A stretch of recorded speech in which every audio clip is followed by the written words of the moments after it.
For the majority of NBA fans, NBA players last year, Nikola Jokic earned everyone's respect by winning his first championship and first Finals MVP. And for him and his Denver team last year in the playoffs, it was kind of them versus the world, as there were a lot of anti-Jokic media narratives, and Denver's team wasn't viewed as the most talented or well-put-together roster heading into the playoffs. And you'd think after that defiant championship run, proving everyone wrong, coming into 2024, they get much more respect from the media, and especially NBA referees. But unfortunately for Nuggets fans, the only time Jokic or Denver is mentioned is if they're on a losing streak, or Jokic himself is being wrongfully ejected.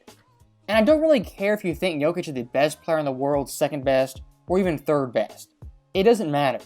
Because a player Jokic's caliber, one of the top tier players, having 2 back-to-back awful ejections, it is simply baffling. And the same goes for guys like Kevin Durant, LeBron, Steph. Those guys are marquee superstars who fans want to see. And if you're paying your hard-earned money to go to an NBA game, you're not paying for that ticket to see Scott Foster or Zach Zarba take over a game and eject a superstar player, as Jokic quite literally puts the butts in the seats and gets the eyeballs on the television. And look, Jokic, like every NBA superstar, he does complain constantly about calls that he gets and doesn't get. But the overall leash he's had this year of talking to referees, for some odd reason, is really short. As in both Detroit and Chicago, the opposing team's commentators will have scratching their heads by Jokic being ejected.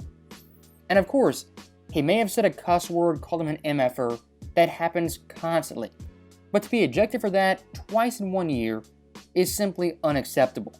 And of course, as you guys know, the NBA, it is a business that wants to turn a profit. And Jokic being ejected in both Detroit and Chicago, a place he goes once a year. For those teams, those fans, that is a massive event. And for him to only play 15-20 minutes in both those games, it robs the fans of an experience they otherwise would have enjoyed. And I don't want to be too conspiratorial, go into an NBA rabbit hole, but look, in the past referees, they've been bribed to fix games, kind of shave points, or fix outcomes for a team they want to win. I mean, it's not that crazy the NBA nowadays, being in bed with gambling, that some of these refs have an incentive to fix games, eject players, or make certain calls. I mean, referees in NBA basketball, they're always pretty bad. But this year, for every roster across the board, there's been tons of questionable calls, inconsistent calls, and worst of all, egregious ejections.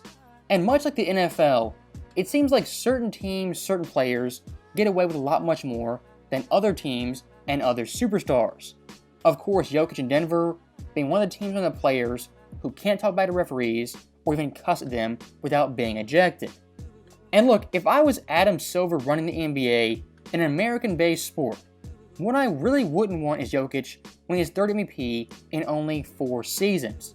And I think the incentive to rob Jokic of an MVP, it was prevalent last year, and more so this year. As looking at the young superstars in the league, who were 2 guys who had a major push in the media this season? First off, it was Anthony Edwards, an American-born player under 25, and then Tyrese Halliburton, another American-born player under the age of 25. What the NBA is doing right now is finding young players who are highly talented, highly skilled, who are non-foreign players to push heavily. As looking at the best players in the world, the best young players in the world, you have Jokic, Giannis, Embiid, Luka, and SGA, all in that top 10 range. And for the American-born players, you got LeBron, KD, Curry, and then Tatum, the only American-born star who's top 10, who's not in his mid or late 30s.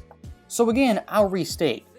Adam Silver this year has a lot of incentive to rob Jokic of another MVP, as his job as the commissioner is trying to plan basketball out for the next 10 to 15 years and grow internationally as well as in the States. And for a lot of casual NBA fans, it is a sad fact.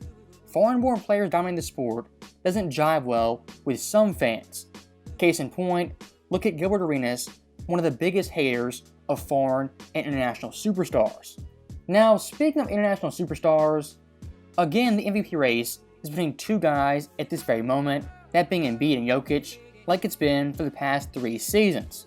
And I think the majority of fans know when it comes to winning MVP, stats are a major part of the award historically and even in the moment. And for two guys like Embiid and Jokic who are playing at top tier high levels, at least in the regular season, their overall stats and numbers will be critiqued to the decimal point. And I want to make one comparison really quickly between player A and player B. Player A putting up great numbers, 27 points, 13 boards on assist on 54% shooting.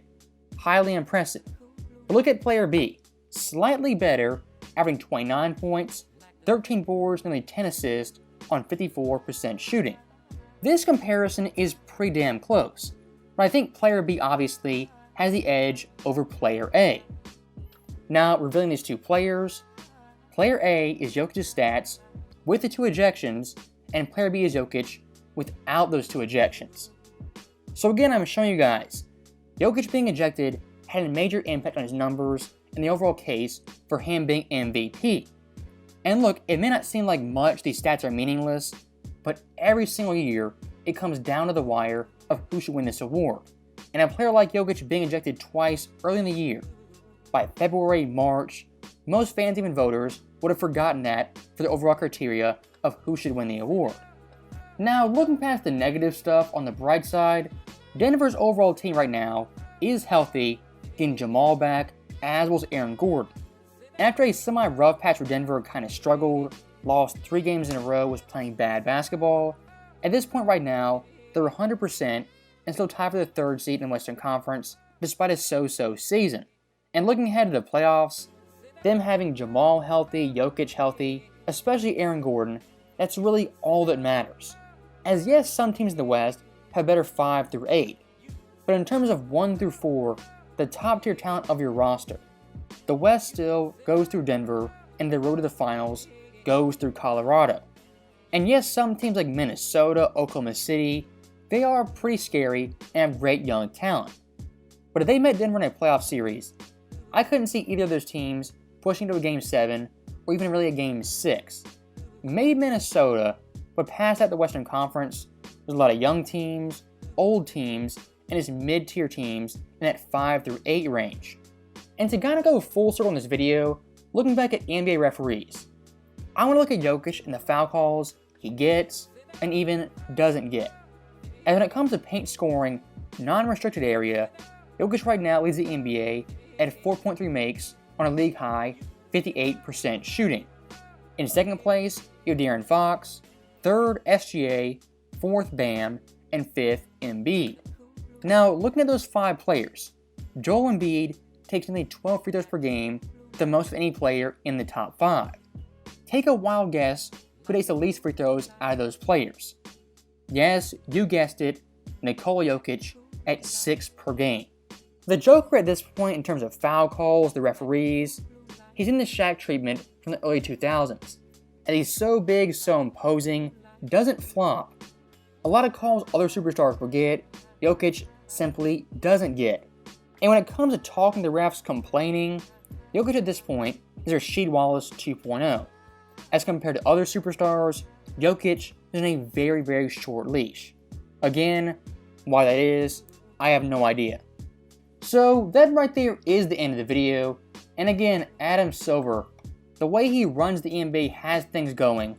I still love basketball, but the referee calls, the foul calls, the overall rules sometimes are simply unbearable.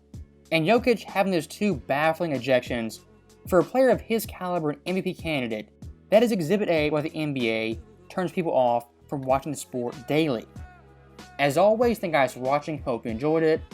I'll see you next time.